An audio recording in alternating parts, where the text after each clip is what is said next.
Hi students, இன்னைக்கு நம்ம class 12 maths 10th chapter ordinary differential equationsல exercise 10.7ல second sum பார்ப்போம் இந்த வீடியோல solve 1 minus x square into dy by dx minus xy is equal to 1. So இந்த exerciseல நம்ம பார்க்க போற sums எல்லாமே எந்த formatல இருக்கும் dy by dx plus py is equal to q or dx by dy plus px is equal to q அந்த formatல தான் இருக்க போகுது. So dy by dxக்கு முன்னாடி எந்த coefficient இருக்கக்கூடாது. So that நான் வந்து இந்த equation ஃபுல்லாவே 1 minus x square ஆல divide பண்ணிடுறேன்.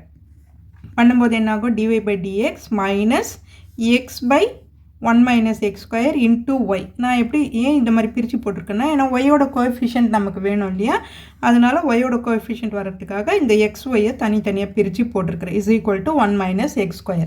இப்போ p எது q எது நம்ம ஐடென்டிஃபை பண்ணிக்கலாம். p is equal to இங்கே ப்ளஸ் தான் இருக்கணும் இல்லையா, ஆனால் மைனஸ் இருக்குது. So minus x by 1 minus x square அப்படியே எடுத்துக்கோங்க. p is equal to q is equal to 1 minus x square. இப்போ இன்டகிரேட்டிங் ஃபேக்டர் கண்டுபிடிக்கணும். இன்டகிரேட்டிங் ஃபேக்டர்ன்றது e power integration of pdx. So first integration of pdx first கண்டுபிடிச்சிடுவோம்.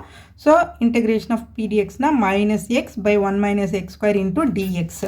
So இதுக்கு முன்னாடியே நான் வந்து ஆல்ரெடி சொல்லியிருக்கிறவங்களுக்கு இன்டகிரேஷன் பண்ணும்போது கீழே இருக்கிற டினாமினேட்டரை டிஃப்ரென்ஷியேட் பண்ணும்போது மேலே இருக்க நியூமரேட்டர் வந்ததுன்னா நம்ம லாக் ஆஃப் டினாமினேட்டர்னு போடலாம் அப்படின்னு சொல்லியிருக்கேன்.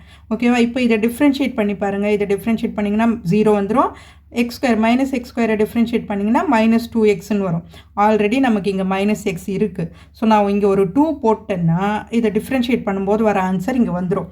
இங்கே மட்டும் 2 போடக்கூடாது, ஏன்னா நம்ம சம் ஆல்ட்ரு பண்ணுற மாதிரி ஆகிடும் மல்டிப்ளிகேஷனில். ஸோ தட் நான் டிவைட் அண்ட் மல்டிப்ளை பை 2 பண்ணியிருக்கேன். 1/2 இங்கே போட்டுட்டேன், மைனஸ் 2x இங்கே மல்டிப்ளை பண்ணியிருக்கேன் by 1 minus x square into dx. இப்போ பண்ணி பார்த்தீங்கன்னா கரெக்டாக வந்துடும் பாருங்கள். 1 minus x square இதை டிஃப்ரென்ஷியேட் பண்ணும்போது மைனஸ் 2xன்னு வரும். ஸோ மேலே இருக்குது. ஸோ இதை டிஃப்ரென்ஷியேட் பண்ணும்போது மேலே இருக்க நியூமரேட்டர் வந்ததால் லாக் ஆஃப் டினாமினேட்டர் 1/2 இந்த 1/2 அப்படியே இருக்குது. லாக் ஆஃப் டினாமினேட்டர் போட்டாச்சு. இப்போ லாகில் வந்து முன்னாடி இருக்கிறது கோஎஃபிஷியன்ட் என்ன ஆகும், பவரில் போகும் இல்லையா. Log of 1 minus x square to the whole power half. So ஹாஃப்னா என்ன அர்த்தம், ரூட்டுன்னு வந்துடும். Log of root of 1 minus x square. இப்போ நமக்கு e power pdx, e power integration of pdx is equal to e power log of root of 1 minus x square.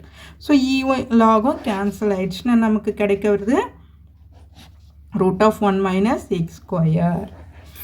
So அப்போ integration of e power pdx நமக்கு கிடைச்சிச்சு.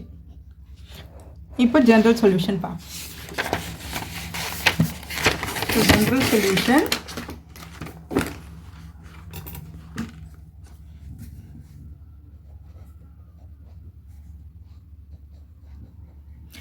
general solution என்ன formula, y into e power integration of pdx is equal to integration of q into e power integration of pdx into dx plus c.